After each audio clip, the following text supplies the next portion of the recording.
Okay, good morning. We're going to get rolling on the next video in the series, which has to do primarily with academics and a variety of other areas as well. Um, okay, so um, video number 5, and get right into it.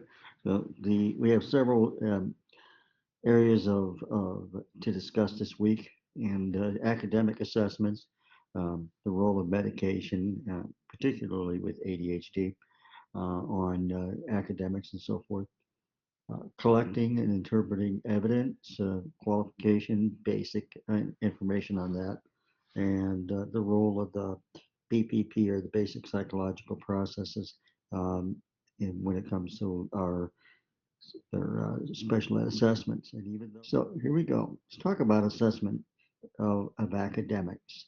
Um, Generally speaking, the academic testing that we would do for our K-12 population involves a few different typical assessments. You will occasionally find some other things that people use, but the primary two tests that are used are the Woodcock-Johnson test of academics, or the WJ4, and the KTEA, or the Kaufman test of educational achievement. The Woodcock Johnson is the primary one. However, the KTEA is often used for younger kids because there seems to be a bit more of a sample set for the younger population than in the Woodcock Johnson. Those of you that may have given tests to the very young population, kindergarten, first and second grade, might find that there's only a few questions between your basal and your ceiling when it comes to various academic areas. And of course, the fewer questions that you ask, the less real information that you can rely on to make your judgments. The KTEA, as I said, gives you a little broader capability on those lower grade levels. So the the Woodcock Johnson, most frequent. I have used that for a long time before it became the WJ4 by any means. I actually was an individual that worked with the Riverside Company in Chicago many years ago to help them to develop part of the assessments that they use. As a matter of fact, my academic advisor in my graduate program, my first graduate program, it was the individual that managed the whole process of developing the Woodcock Johnson later editions. Um, the other tests that are often used are the Brigance, and the Brigance is primarily used for the younger population. I'm very young, like preschool, early childhood type students. And one of the reasons that's important, of course, is when you get into another disability area, developmental delay, DD, you don't necessarily need to pinpoint a specific disability to qualify them for special education intervention. And that's important because later on, when you assess those kids and they turn age 7, then you need to go in and do additional assessments to to get them to qualify for a specific area like LD, EBD, or whatever the case may be. When that happens, the at age 7, then in Minnesota, this is what happens there is you have to. It is considered a reevaluation, but they need to meet initial criteria in order to be admitted into the special education program with a specific disability category. Team and Terra are often used for very young children too. Like the KTEA, it has a broader sample set for the younger kids. The TEMA is the test of early math ability, and the Terra is the test of early reading ability. And there's also a tool which is the test of early written language. I didn't include that on here because I haven't seen it used quite as often, but it's out there. Um, Also, we do a lot of informal assessments, and those can help us to make some judgments as well.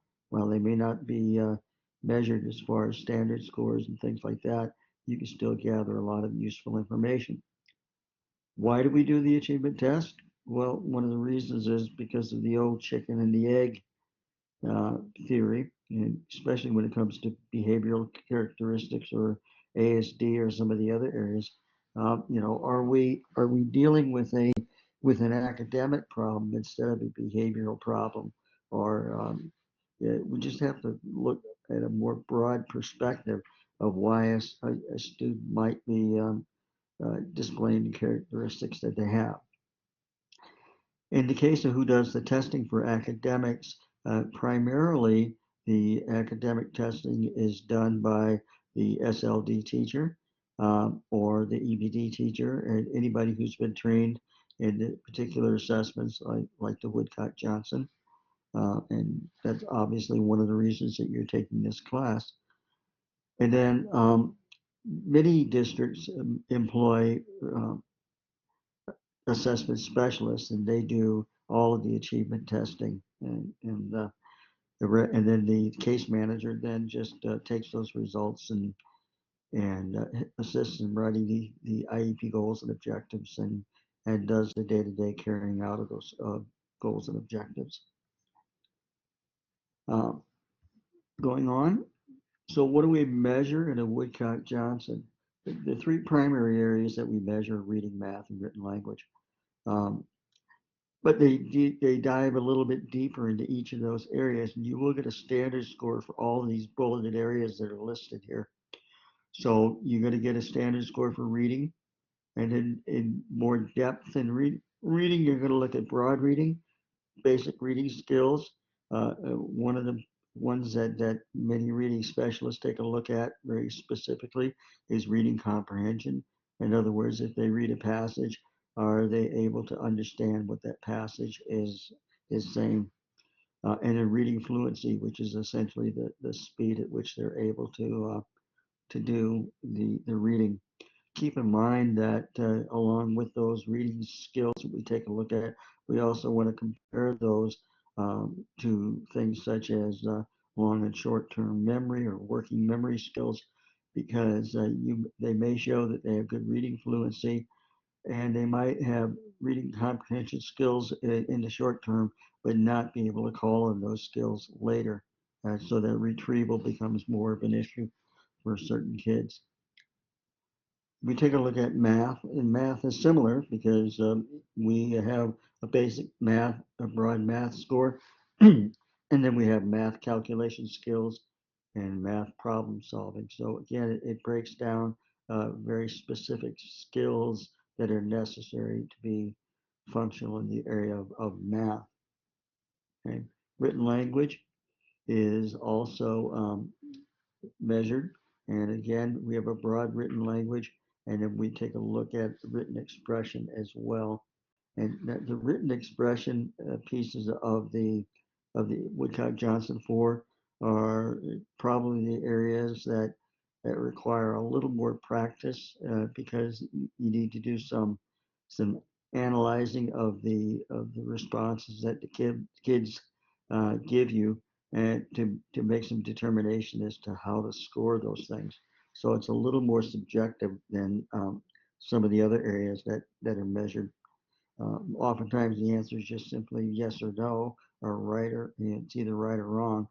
But in written expression, it's a little bit more flexible, a little more fluid. So you're going to learn how to read and interpret those responses that the kids give you. Then there's some other basic areas that are taken a look at and not often is used in determining whether the student would have a learning disability, but it's still effective in helping us to learn a little bit more about the kids in general. So you have a general uh, area called academic skills, um, another one called academic fluency. Again, has a lot to do with how they process, what the speed of process is, and so forth. And then academic applications, of course, that's pretty self-explanatory. Can they take the skills that they've learned and actually use them to achieve a goal? And then we have the broad achievement scores. Again, we brief achievement, broad achievement, we don't really use those in our comparisons for determining a specific learning disability, but it's still good to have those scores. All of these areas are measured and results are given to you in standard scores. And the standard scores, the mean or the average is 100, and standard deviation is 15, meaning that a score between 85 and 115 would be considered to be in the average range. And outside of that is where you start to take a look at some discrepancies. Now, the issue, quite simply, is though that for some kids, when we're trying to learn to determine whether there's a specific learning disability, there is no cutoff on the academic per se, but you compare that to the previously obtained ability score or IQ, and to look at a regression formula to determine whether they meet the criteria for a specific learning disability.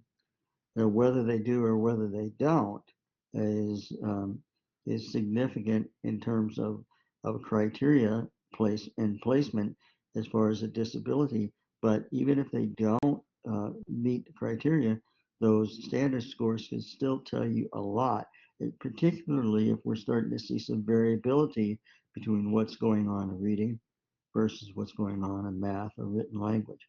So if a kid scores very high in the area of reading, but scores much lower in the area of mathematics, then you start to suspect that there are some specific skill deficits with regard to math. And because if he's able to achieve in reading, or she's able to achieve in reading, then the assumption would be that they have the raw ability to achieve those goals, but there's something going on that's creating a problem, thus the possible presence of a learning disability. Going on, what's measured in the KTEA2, or the Kaufman Test of Educational Achievement? Well, the test is designed to measure achievement for kids who are from age 4 years, 6 months, all the way to adults who are 25 years and 11 months. So it's a very broad area, uh, um, age range that can be assessed using that test. Obviously, for our purposes, it's much less than that. And typically speaking, as I said, the KTEA is more than likely used with the with the younger population in most cases that I've seen. Keep in mind too that the KTEA, the Kaufman Test of Educational Achievement, is kind of partnered with the KABC, the Kaufman Assessment Battery for Children, which measures ability. And it's you know, theoretically there's more of a direct link between the areas that are measured in the KABC and the KTEA, although oftentimes you can take the standard scores from the KTEA and measure it against the scores obtained in the WISC as well to determine whether there's a discrepancy. So the areas again measured in the KTEA, very similar to the Woodcock-Johnson, would be in the areas of reading, written language, oral language is included in the KTEA, and math. Um, the oral language is a nice piece because you're able to get a standard score there, whereas if you're using the Woodcock-Johnson and you suspect some language discrepancies, you may have to do something like have your communications expert do something like the test uh, of some test measuring oral language, and there are many out there that can assist those communication specialists in that area. Going on, what about a Brigance? Well, the Brigance is a preschool measure, as it says here. You're going to see this almost, well, it is exclusively used for those kids that are in the early childhood program. Maybe you might occasionally see kid in early elementary that's got um, limited abilities, and you'll give the Brigance just in order to be able to get some kind of score. Um, but they're the areas that are measured: perambulatory, gross motor skills, fine motor skills. So you're looking at things that might factor into a DAPE or adaptive FIED area. Pre-speech, speech and language. So again, looking at things that are communication based. General knowledge, readiness is really important one where you're talking about kids entering into to kindergarten from a preschool program. Manuscript writing and basic math skills, and understand it. Reading, math, and manuscript writing are really basic at this point in time. So, but the Brigance is a nice assessment tool to use for those younger kids because they give us an insight as to whether those kids may have difficulties being successful when they enter into kindergarten and the early elementary grades. Again, what you're going to see a lot of times are students who have been measured using the Brigance or a similar test, and when they get into kindergarten, first grade, when they turn age 7, and we're looking for that categorical placement, then you're likely to use the Woodcock Johnson or the KTEA, which gives us a more drilled down look at those academic areas. All right. Okay, so what's measured on the TEMA and the TERA? First off, the TEMA stands for Test of Early Math Ability. TERA stands for Test of Early Reading Ability. So the Test of Early Math measures both informal and formal concepts and skills in the following domains: numbering skills, number comparison facility, numeral literacy, master of number facts, calculation skills, and understanding of concepts. So you can see it's a little more diverse in terms of the areas that it measures, and it's designed to work with those very young children. So there are some real good applications of this particular assessment tool. And I would suggest that if your district hasn't at least taken a look at using the TEMA or the TERA, that you maybe want to discuss that with your school psychologist and have them check it out. So the TEMA 3 measures the math and performance of children between ages of 3 and 8 years, 11 months. So again, it's focusing on that young population. The similar is going to be true with our students who are being assessed using the test of early reading ability, but that starts at age 4 and then goes through 8-11. But it measures reading ability, and it assesses readiness for reading, and it assesses their mastery of early developing reading skills. All right, very good. So again, I would suggest that if you don't know anything about the TEMA and the TERA, and you're struggling and working with some of those younger population kids, maybe work with your psychologist, your special ed coordinator or director, and see if they have any insight into those tools going on. All right, so the issue of comorbidity is an important thing here. And what I mean by comorbidity is when one disability may coexist with another, or when there are characteristics that span several different disability areas. And there are a number of these. I have one um, chart that I'm going to share with you now, and I'll probably put it up in the course material so that you can have access to it. But I have found it very useful when I'm working with parents and so forth. So I'm going to call that one up, and we can take a look at that. Um, so here it is. It is called, again, overlapping behavioral characteristics and related mental health diagnoses in children. This is a really interesting chart because what it does is it over in the left-hand column, it gives you an behavioral characteristic, and in the right-hand columns, it has several different areas like fetal alcohol syndrome, ADD, ADHD, sensory dysfunction, autism, bipolar, reactive attachment disorder, depression, oppositional defiant disorder, trauma, and poverty. And you'll see that what it does is it measures those in areas that, whether they are organic, okay, or whether they are mood based, or whether they are environmentally based.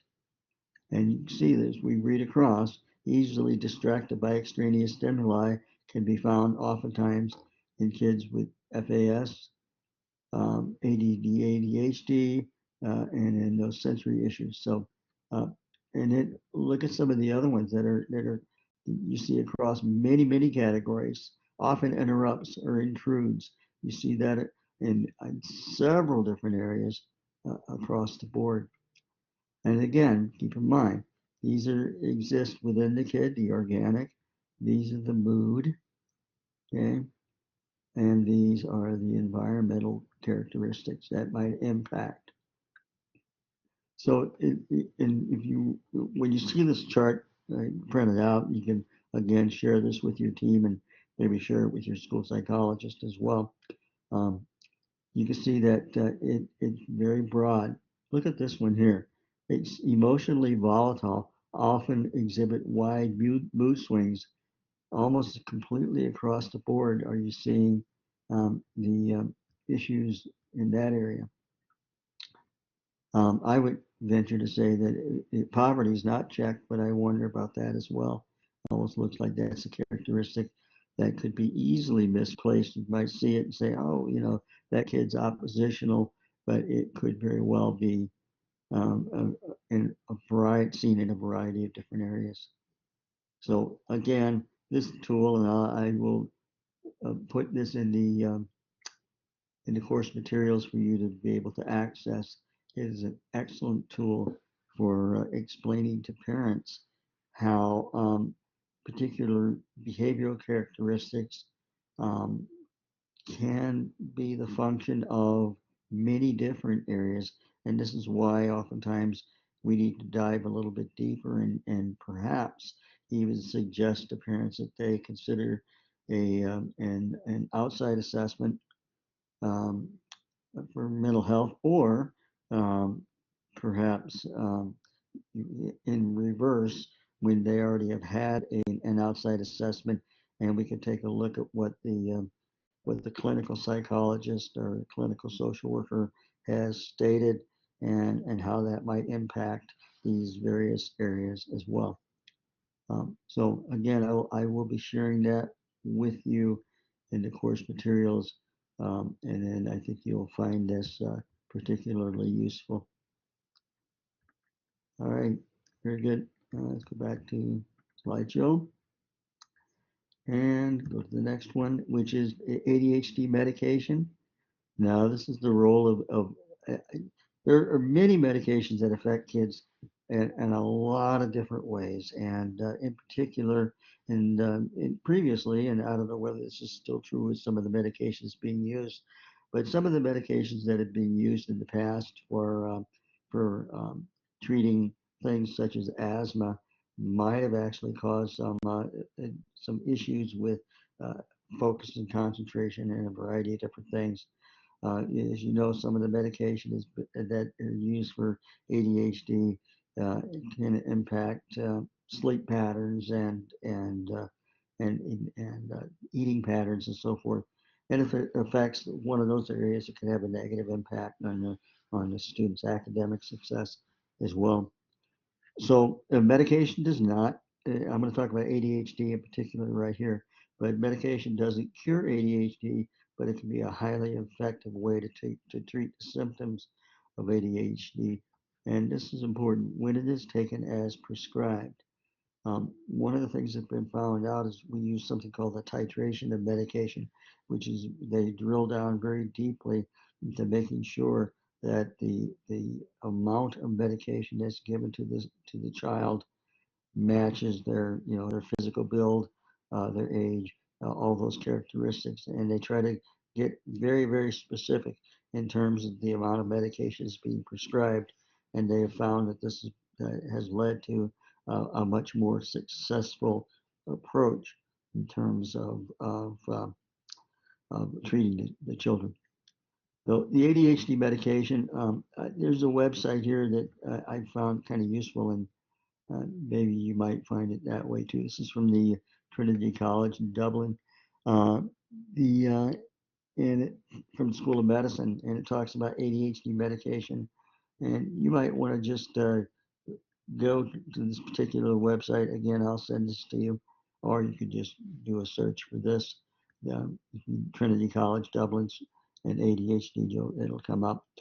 And then, but it goes into each of these areas, talks about the role of medication in ADHD, what can medication for ADHD help with, goes through that, what medication is available. And again, I'm not recommending by any means that any student that we assess using a Connors as an example that looks like they're prone to attention deficit be given medication. But the likelihood is that it oftentimes occurs, and so being armed with the knowledge in order to be able to carry on a conversation with parents and the pros and cons of medication would be useful. The other thing that we have found with ADHD and medication is that many times doctors can be encouraged to use a blind study with a kid.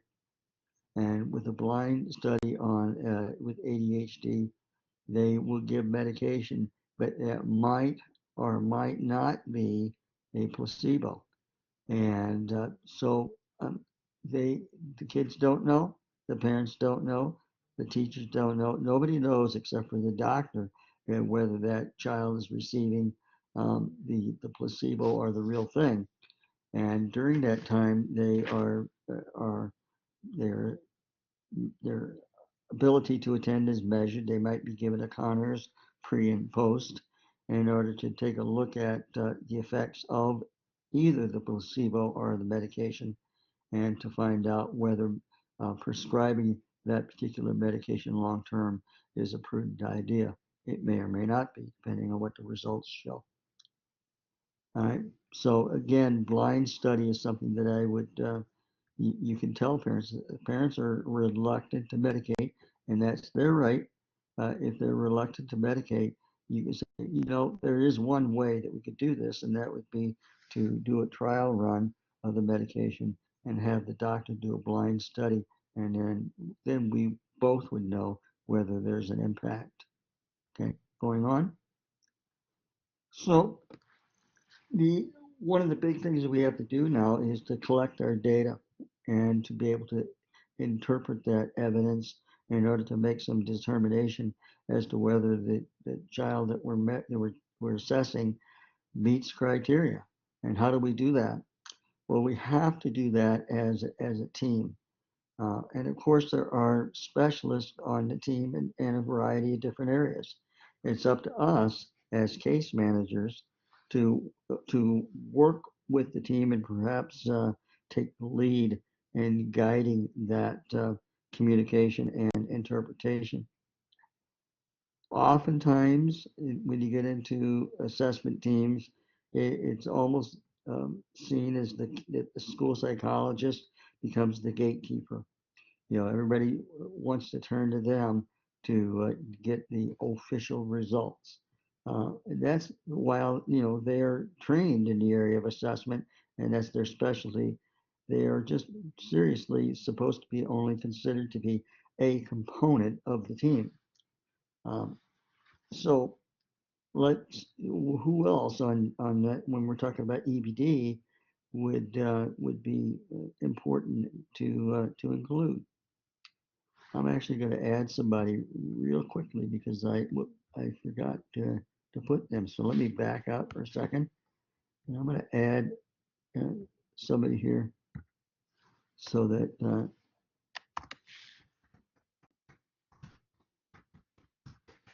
so the communication specialists are the SLP, speech language pathologist. Okay, now that I got that, I feel like I'm little more complete. Let's go back to this now. All right.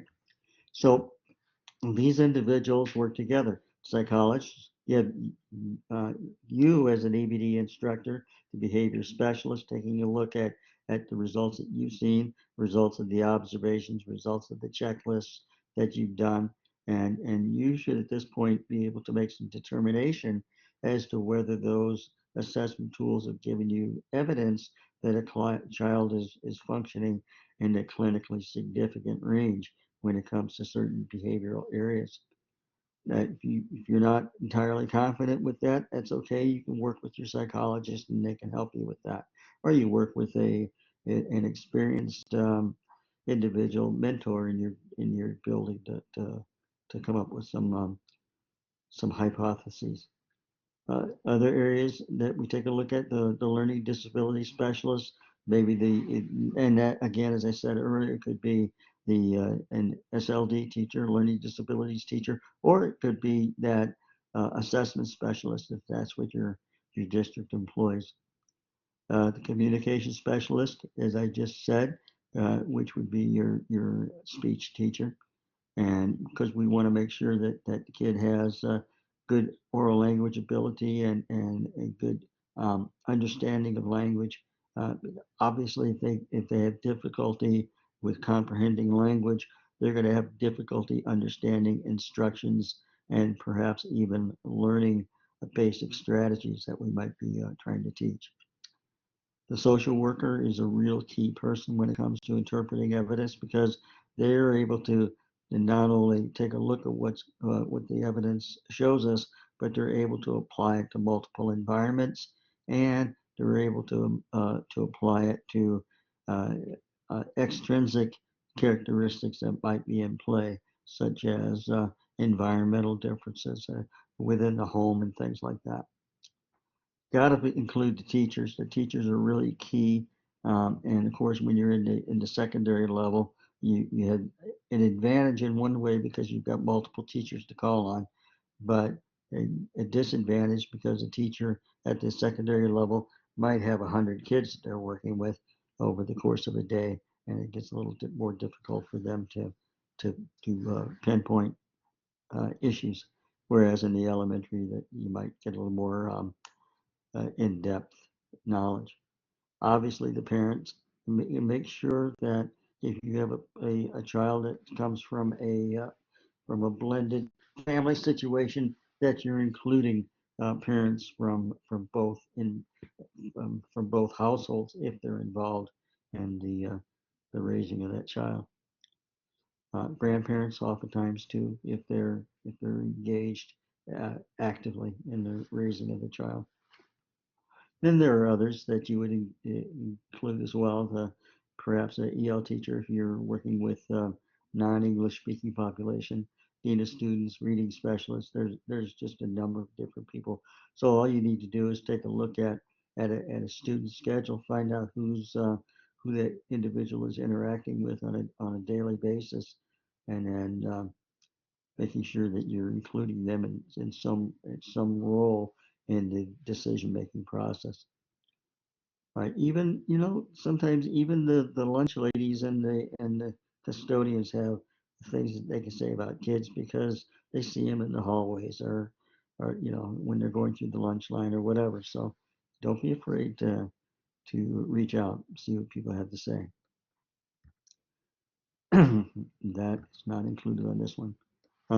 The qualification, ruling out learning disabilities. All right, so where are we now? So we've got an academic score and we have an IQ score. And one of the things we want to do is rule out learning disabilities as the root cause of the student's behavioral difficulties.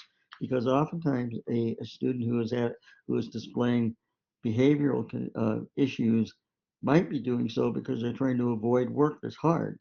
And it could be hard because they have a learning disability and they're just simply not able to function. And where this really comes out is a kid who might be extremely high IQ does really, really well in reading and written language, but is the absolute pits when it comes to math.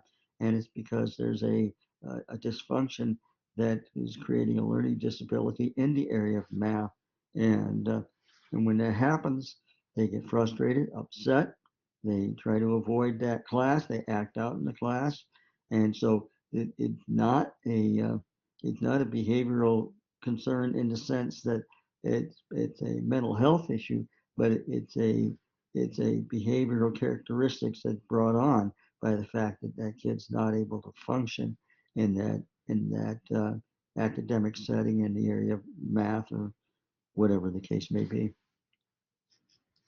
As I said, or you have to ask yourself, are the academic difficulties triggering the behaviors?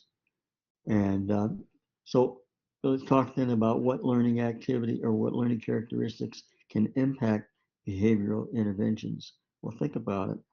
If you have a student who has problems with understanding or comprehending written instructions, you can give them written instructions all day long, and it's not going to help them, and it's going to look like they're being defiant and uh, and unwilling or unmotivated to do the work, when really it comes right down to the fact that they can't read the instructions. So you have to be very, very cautious about saying, "Oh, this kid is lazy," or "kid is not trying," when if there might be a disability related to SLD that could be the root cause. So we have to be very, very careful about that. I talk about integrating behavioral interventions and integrating academic interventions and the various strategies because, just because a student is in an SLD with an SLD teacher doesn't mean that SLD teacher can't be working on some of the behavioral strategies that the EBD teacher employs. Where this comes in handy is when you're writing your goals and objectives in your service delivery. You can use your indirect service time to consult with the SLD teacher and actually have them give instructions in math, reading, written language, but also include some behavioral strategies in their process. So, and vice versa. You can actually help them by employing some of those SLD strategies in your behavioral programming. So it's important then to understand that you can help each other out. And you don't have to be in such silos when it comes to service delivery. You can work with one another to make things more amenable and easier for the kid to be successful. I want to talk a little bit about this first thing, which is the regression table. And many of you have probably seen that, but let's take a look at that real quickly. And um, this is the formula that's used by in the state of Minnesota for determining whether a student has a disability as far as learning disability. So the way this works is that you're going to look at a correlation area, usually 0.67, 0.72 are the areas that we take a look at. But let's say 0.67 is our target correlation. You got to look at what the IQ score is, the ability score on the right hand side. Let's say the student obtained a 90. Now, in order for this kid to qualify for SLD, we would read across till we got to that 0.67 again at 90. And so this means that at a score of 74 or below, then that student would meet the characteristics for having a significant discrepancy between achievement and ability. So it's a fairly easy chart to read. You just find at 95 you go across, and you'd have to have a score of 77 or below. Okay. Typically speaking, if they fall down here in this very low ability score, then we start to suspect that maybe it's not a learning disability, but it might actually be more prone to being a cognitive issue. And we start to consider DCD or developmental cognitive delay. And if that's the case, then we want to take a look at another assessment tool called the ABAS or the adaptive behavior assessment system or a comparable tool like that to look at adaptive behavior. So again, remember I said that the average ability is between 85 and 115. So that means that the range for an average kid would be anywhere from a score of 93 all the way down to 71. So that's a pretty, sorry, not 70, yeah, 70. So that's a pretty broad perspective. When you get higher, though, these are kids that are on high ability. You can see that they can still almost be in the average range as far as achievement is concerned, but still be considered to have a learning disability. Those kids that would have high ability and would have a learning disability or what we consider to be twice exceptional. Okay, so because they may be gifted, but they also have a learning disability. Um, and that happens quite frequently. They might be gifted and have a behavioral disability. So there are a lot of ways that a kid could be what we consider to be twice exceptional. All right, so that's good. Basic psychological processes. One of the things that has to happen in an SLD assessment, while it's not necessarily included in EVD or ASD, it still can be useful, and that is to take a look at the basic psychological processes. When we're assessing kids, we want to know what is it about their processing that impacts their ability to learn. And so these are the areas that we take a look at. The information processing condition could be manifested by behaviors such as inadequate acquisition of information. Okay, just learning the information might be difficult. Organization, planning and sequencing. Oh boy, with all our behavioral kids, that's a big one. Both organization, planning, and sequencing. That's why we use a lot of tools in order to be able to make sure that the kid is able to organize their work. Take a look at their lockers. That will give you a pretty good idea as to whether organization and planning and sequencing would be an issue. These are areas that would be measured also in the brief, and sometimes that tool is used to look specifically for that. Another area, working memory, that would include verbal, visual, or spatial. Um, this is actually supposed to be another line. Visual and auditory processing, speed of processing, verbal and nonverbal expression, transfer of information. Well, what does that mean? That means being able to take information and apply it. Okay, and another area, okay, motor control for written tasks. So these are all areas that are measured with the BPP tool. And if you haven't seen that before, well, I'm sure you have, but if you haven't, then you can talk to your SLD teacher, and they should be able to give you some information on that and that particular tool. Um, I'm going to do this real quick before I forget. There we go.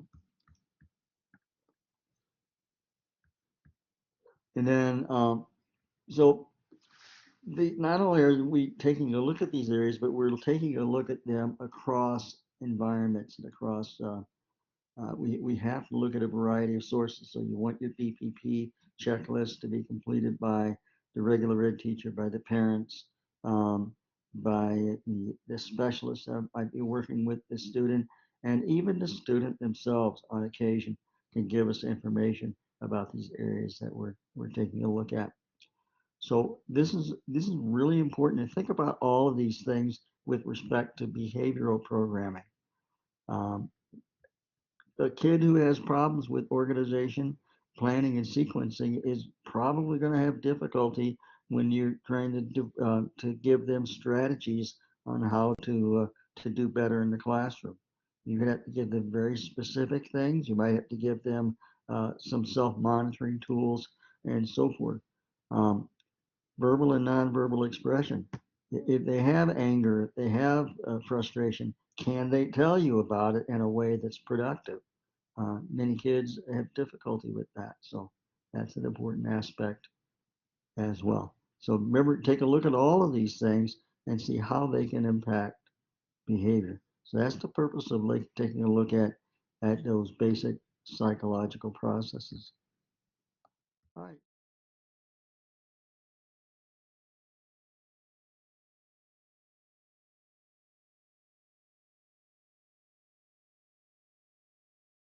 All right, so now to wrap this thing up and talk about the evaluation report and the IEP, which you're doing the next couple of weeks. Now, I'm going to tell you that you technically the ERs do ESR, what they call it in our assignments, is due this week. But I'm going to tell you that that's not really as important to me. If you want to turn the ER and the IEP in at the same time, that's perfectly fine with me. What I would, because they're so related, what I would like you to do though is to make sure you let me know how you're going with this. And I'm also going to tell you that if you're at the point where you're doing your evaluation report, you're probably ready to do the IEP at that point as well. So it's just a matter of taking the information that you've obtained from the case study and the evaluation and applying it to your IEP. The way that you obviously get to turn those in, if you're using Sped forms, that's fine, or if you use the templates that are in the course material, that's fine too. Whatever way you want to do it, doesn't matter to me.